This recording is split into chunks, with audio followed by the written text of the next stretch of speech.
I'll make it happen. Who, if not me? I'll see to it personally.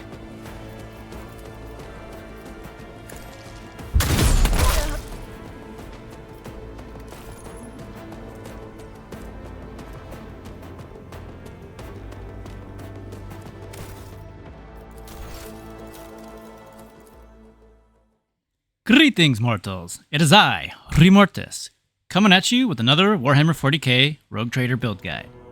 This time with the one-shot wonder, the crimiest of crime lords, the Crime Lord Operative Sniper. Utilizing the Operative's exploits with the Crime Lord's surefire plan, you can deal some crazy damage, and the Fortress world will let us get some extra attacks with our high-powered sniper shots. We'll be going over the basics of the Operative and how they function, and then dive into some character creation with various homeworld and origin options, and how they compare. There will be a tactics and leveling guide as well. And subsequently, this video will also cover how to build and play one of our sniper companions that we get in Act 2. But enough of all this, let's just get straight into it, shall we? But before we get into the nitty-gritty of character creation, let's first discuss the Operative Archetype, or class, and what their primary function is in the game. The Operative's primary stat is Perception, but there are plenty of talents and abilities that also scale with Intelligence. Their main feature is Spreading Exploits, which are stackable debuffs that the Operative can use to hit a target and consume all those exploits, dealing extra damage per exploit. Or they can use Expose Weakness, another of their abilities, which will reduce the enemy's dodge, parry, and armor based on how many exploits they had, consuming them all. Using Expose Weakness properly can be quite crucial for defeating bosses or tough enemies. And with other archetypes, there are several different ways to build your Operative, from spreading tons of exploits to several targets at once, or causing debilitating debuffs, or options to deliver single powerful attacks, making the Operative serve different roles. 3 of the companions you'll be getting throughout the game are actually Operatives, and you can chain the exploits together between yourself and your companions, but we'll get into that another time. For now, let's figure out which homeworld and origin option will lend itself to an Operative Sniper playstyle. The Voidborn have an affinity for the reality-altering processes of the warp. Their main feature, Fortune, lets you have a 20% chance to succeed on a failed roll, meaning that you get an additional 1 out of 5 chance to succeed on a roll that you failed. Same happens when an enemy parries or dodges your attack. They'll have a 1 in 5 chance for them to fail their parry or dodge. A neat passive, but nothing too crazy. We have a few talents that are interesting to us too, such as Bloody Mess, which lets us have a 10% chance whenever we critically strike to deal double damage. A decent talent, as we'll be creating a lot with this build. And the more interesting option from Voidborn is an ability called Be Smart, which will essentially let you use your intelligence bonus in place of your fellowship bonus. This is a great talent if we're planning on being a character that uses fellowship bonus abilities such as the Officer, or the Grand Strategist Advanced Archetype, but spoiler alert, we're not. This is definitely a good homeworld for Operatives, but not for the Sniper. Forge World characters have an augmented system, as Forge Worlds are extremely technologically advanced. At first glance, it looks like the obvious choice for the Operative Sniper. There are 3 options to choose from when you initially pick a Forge World character. Subskin Armor, which will enhance your armor. Locomotion System grants additional movement points and dodge based on agility. This is an amazing choice for an assassin if you go this route.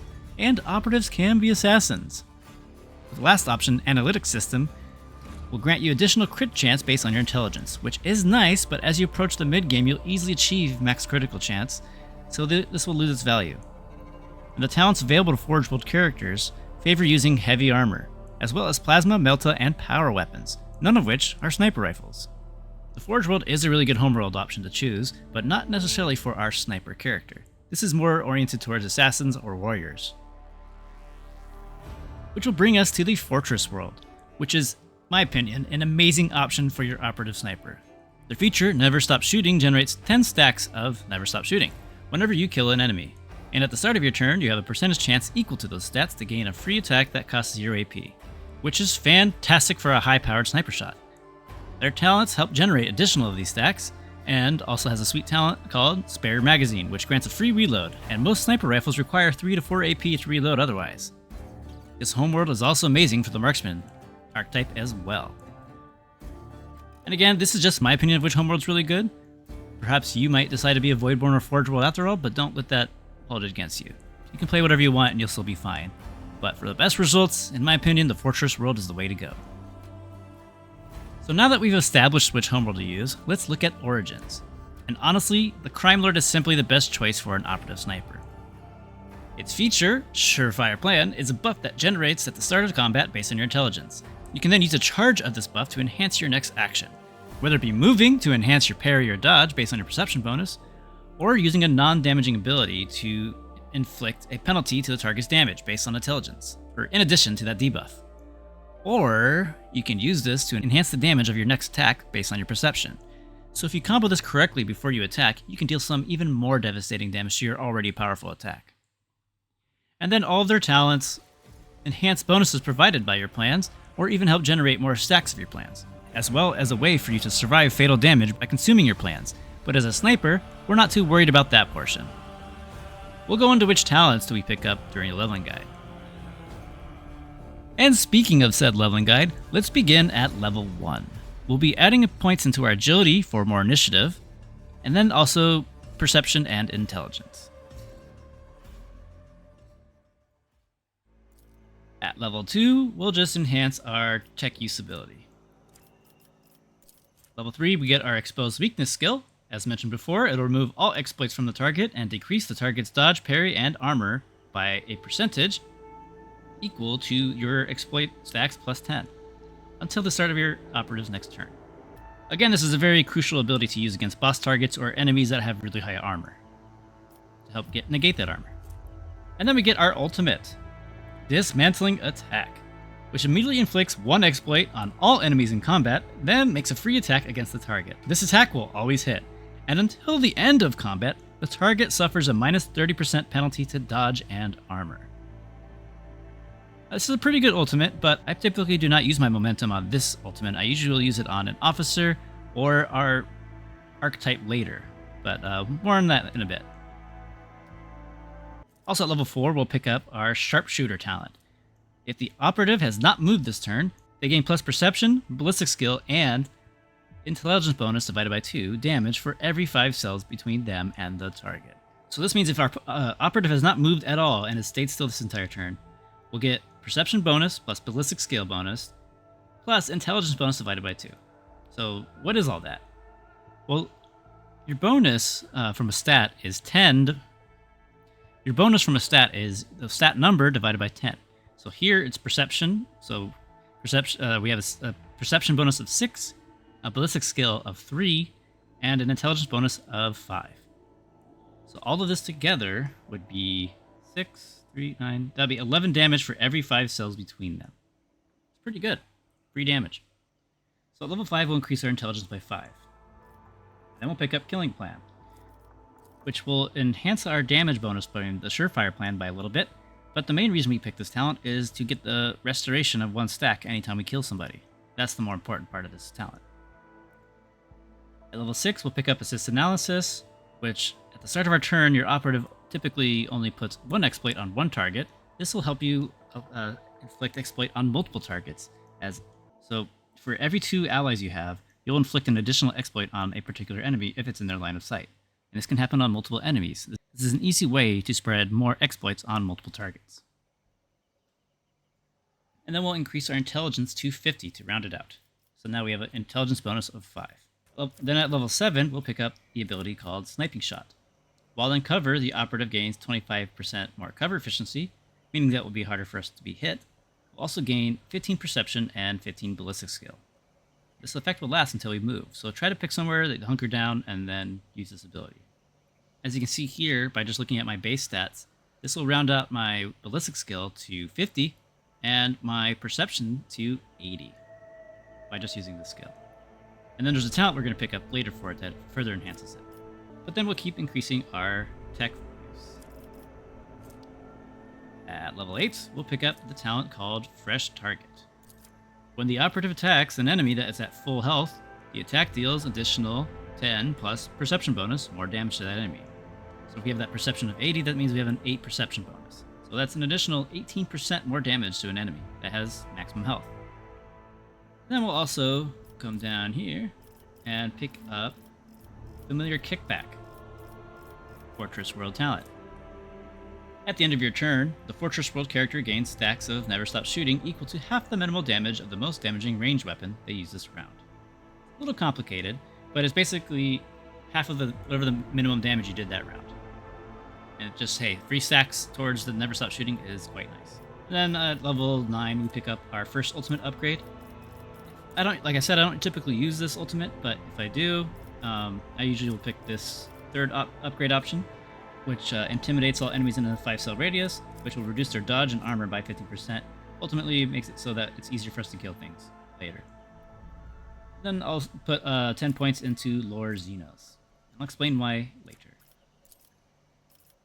Level 10 will increase our awareness, and we'll start maxing that out. And then we start pumping up our perception. At level 11, we'll pick up Sniper Expertise. This will enhance our sniping spot to additionally grant perception bonus armor penetration against enemies that are 7 cells or further. Pretty sweet. Level 12, we'll pick up the ability called Precise Attack, which will allow us to make our next attack against a target with an exploit. That coverage efficiency will be reduced by our perception times our exploit stacks. And then it will also have an enhanced hit chance too, based on our exploitation and perception. And then we'll pick up that spare magazine ability from the Fortress World. Level 13, we'll pick up the Informed Hit talent, which will enhance our Precise Attack. When the operative uses Precise Attack on a target affected by 10, minus intelligence bonus, or more exploits, this scores an automatic critical hit. So with our current 5 intelligence bonus, this will mean that any target that has 5 or more exploits will be an automatic critical. But there are many ways in the middle of combat to enhance our intelligence stat, and we'll get into that later when we get to the tactics section. And then we'll also increase our perception. At level 14, we'll start increasing our ballistic skill, as we can no longer enhance our perception or intelligence. You can also decide to round out your weapon skill as well, but let's just keep pumping up our ballistic skill. And then I decided to grab the general feat, Laser Weapon Expert, as one of the main 2 sniper rifles we'll be using are laser weapons. And typically you're going to use a laser weapon against targets that have high dodge, and this enhances that capability even further, as enemies suffer a minus 20% penalty to dodge against laser weapon attacks. The other type of sniper rifle is a solid sniper rifle, which again we'll get into during the tactics section. And then at level 15, we'll just pick whatever upgrade you like the best. This one I decided to pick up the Attacks of Opportunity, so if you have any melee near the target, they can swing at the target for free. And that's the leveling guide from 1 to 15. Beyond that, we can choose to become an assassin, or I prefer picking the Bounty Hunter as your next archetype. We'll go over the Bounty Hunter portion of the sniper build in a later video, but this is definitely the way to go, as you can make several targets your prey, and when you kill that prey, you enhance your damage even further based on how strong that enemy is. And as a sniper, you're going to be trying to look for those high priority targets, typically tier 3, 4, 5, or 6 enemies. And if you look on the left side of your screen in the turn order, you can kind of see in the top right of their icon what their tier is. But generally, so as a sniper, your main targets are going to be other snipers, and then also just boss monsters, or just something really tough, or something that just needs to die like right now. High priority targets. And then the Bounty Hunter just helps even further that. And then there's a bunch of other stuff, as I mentioned, with the Bounty Hunter, which we'll get into later in another video. Before we get into the strategies, let's see how we want to gear our sniper. So as I mentioned, we have 2 different types of sniper rifles. We have the long lays, which you can find pretty early, is a laser version of the sniper rifle. You can also tell which is sniper rifle by the abilities it has here. Put info. Anything that has the dead shot ability is considered a sniper rifle. And the reason, again, as I said, why you use the long lays is because it has really high dodge reduction. So anything that's a really high dodge target, this is what you're going to use for. It also has an additional hit chance too. And alternatively, you can use a solid sniper rifle. They tend to have more armor penetration and a little bit more damage. So this is what I try to use the most, but oftentimes you'll have to use your laser sniper rifle. And the other thing to consider too is the solid sniper rifles typically have less ammo in their magazines. So another thing to worry about. Luckily, spare magazine will be able to assist us with that if it's working properly. Other items that we'll find in our journeys is a pretty nice helmet. It's an okay helmet. There's definitely better ones out there, but doesn't it look cool? Look at us. We look like a Vindicator Assassin right here. This helmet, when the wearer kills a target with an exploit using a single or deadeye shot, the nearest enemy immediately gains 1 exploit. Pretty nice. This is a pretty good necklace you can find somewhere. When the wearer successfully hits with a single shot attack, the target suffers the slowed condition until the next turn. What does slowed do? It makes it so they are not able to move as far by reducing their movement points by 3. And there's a pretty sweet item here called the metronome. If the wearer didn't spend any movement points during their turn, they gain +10 to all stats until their next turn. And as a sniper, you're rarely going to be moving. So this is just going to enhance your damage if you don't move. And then here's another little trinket you can find called the target designator. Whenever the wearer hits an enemy with a deadeye shot, it reduces the enemy's deflection by 1 and applies +1 exploit until the end of combat, and it will stack up to 3 times. What is deflection? Well, deflection is just straight up flat damage reduction. So if you see here, my guy has 0, so I deflect 0. Let's go with my tank over here. He has 2 deflections, so he'll always take 2 less damage from any attack. And then there's other calculations in there as well, but that's for another video. And then you get pick up some sniper gloves in Act 1. Just flat 5% more damage, and then also +5 crit chance to single and deadeye shots. Pretty simple gloves. They'll probably get replaced pretty soon as I'm in the middle of Act 2. And then I just had a random cape, just to make myself immune to burning, just for the fun of it. I didn't really have anything else, and I don't have any boots on him at the moment. I probably should be putting some boots that will give us movement points whenever we shoot something. But then again, we don't want to be moving, so there really isn't too many boots that we really want. Unless you really need to reposition, but yeah, generally you don't want to move, and I haven't really found any boots that are really worthwhile on our sniper. Just yet, anyways. Alright, so how do we play a sniper? Well, first, we want to spread as many exploits on as many targets as possible, or at least stack as many exploits on one target. As you can see here, all of these targets have several exploits, because we have multiple operatives, all triggering their abilities. We'll go ahead and put extra exploits on that target.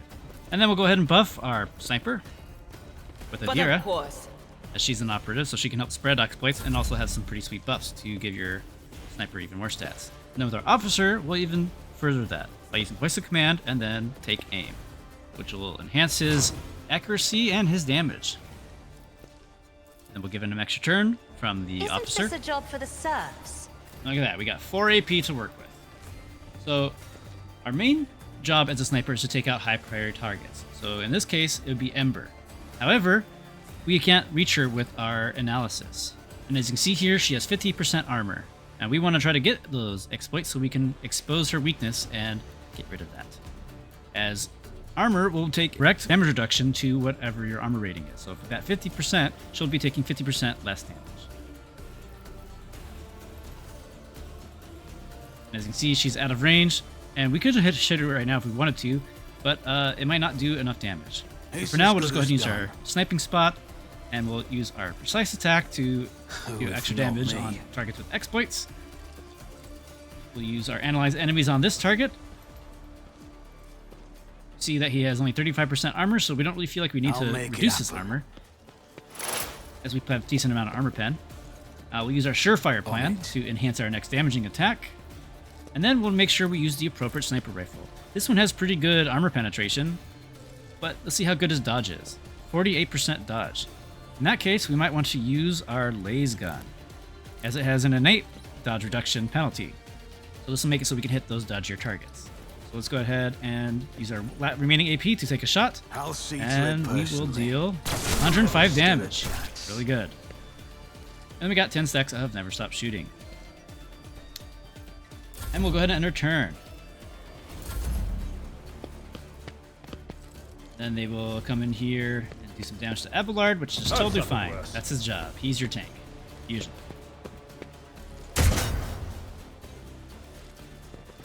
Yep. Alright, with Pascal, let's move him up and get him in on this analyzing and sniping action.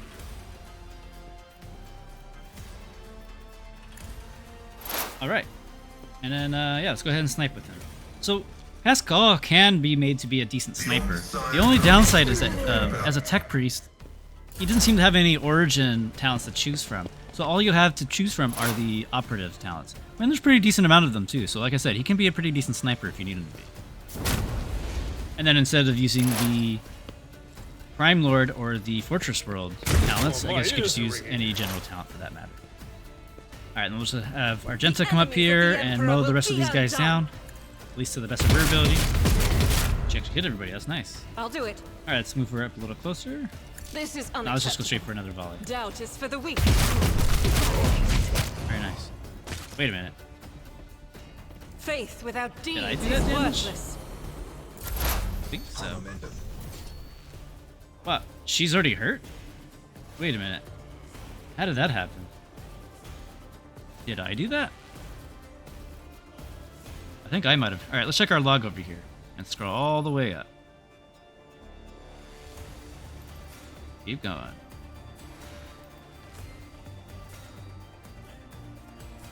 There.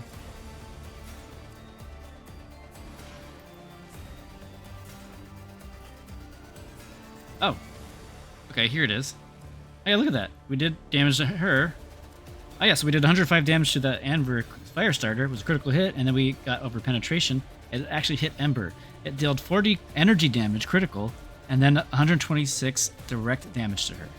We weren't even targeting her, and we did that much damage to her from just over penetration. So I guess we might as well just finish her off at this point. I'm not even going to do any buffs. Let's just do it. Yep, there she goes. Alright, well. I guess we'll use our ultimate just for fun. Wait, wrong one. This one. You should feel honored to witness this. Sweet. We'll have Follow Abelard go my ahead lead. and mop this up. Alright, so yeah, that's essentially the sniper in a nutshell. Now we'll be moving on to the sniper companion that you'll get later in Act 2. And this is a bit of a spoiler warning, so be sure to go ahead and skip forward for now if you don't want to know about this. But otherwise, you can keep watching, and it's not that much of a spoiler, because you see her in the damn background right over here. So this is Yurliet. At least I think that's how you pronounce it. She is an Eldari sniper. Eldari are Eldar, for those who are not aware of the new terms, but Eldari is her species. She can only use Eldari weapons and can't use human weapons. Which is really annoying because you can get access to a really good sniper rifle pretty early, but you have to be an Eldar to use it. Sorry, an Eldari to use it. And she can't for some reason. If she had access to this gun, maybe she'd be a lot stronger. But anyways, why is she not that great of a sniper? Well, if we look at her leveled up, or if we look at her levels 1 through 15 are all out of whack. She has some good talents that are correct, but then there's some talents that she picked up that you're not supposed to pick up until much later in the game, such as ballistics calculation. If the operative attacks a target affected by an exploit from a distance of 15 minus your perception bonus, cells or further, that attack deals additional 15% damage, which is pretty good. You know, extra 15% damage is always nice. But you have to also calculate that it's 15 minus your perception bonus. So she has a perception of 55, so she has a 5 perception bonus. So what's 15 minus 5? It's 10. So you have to hit something from 10 cells or further away to do that extra 15% damage. Although, like I said, there are ways to increase your perception through your skills, so realistically, you'll probably be sitting at, right now, we'll probably be able to get to 80 pretty easily with a few buffs. So that will get it to, we need to hit things from 7 cells or further. So that's still okay, but so this isn't the worst talent for her to pick. But then she has talents like Nimble, which grants 10% bonus to dodge. Dodge is useless for a sniper unless you're trying to be a operative assassin. But we're not. We're trying to be a sniper. And the bounty hunter is the better of the two for being a sniper character. She also has other talents, such as... Where is it? She also has this talent, Comprehensive Analysis. This is just an okay talent, a waste of a talent in my opinion, for being a sniper. And then she also has Chain Weapon Expert. We're a sniper. Why are we hitting things with our melee. Wasted talent. And that's pretty much it for the most part. But even then, those are some pretty crucial talents to have messed up. Those are like 3 to 4 talents that we could have changed to make her a lot more optimized, but maybe we'll be able to respec her in the full game. Hopefully that's a thing. Because otherwise you can only respec at the current archetype, and then when you first get her, she's already level 16, so you have to pick a level 2 archetype, and you can't respec your previous one. But honestly, maybe she'll also be a lot stronger if you have access to use this better sniper rifle. If that's the case, then maybe we're good to go. Anyways, thank you so much for watching this guide. I hope you learned something, and I hope that you might be able to make a powerful sniper in the future as well. In our next video, we'll be going over a Psyker build, and there are going to be plenty of Psyker builds to be coming from. This won't be the only video. In particular, we'll be going with the Pyromancer Psyker, so be on the lookout for that. Don't forget to like, share, and subscribe. Or comment down below to ask any questions, or tell me how wrong I am about how to play a sniper, and how you prefer to do it. Anyways, thank you again for watching, and farewell for now.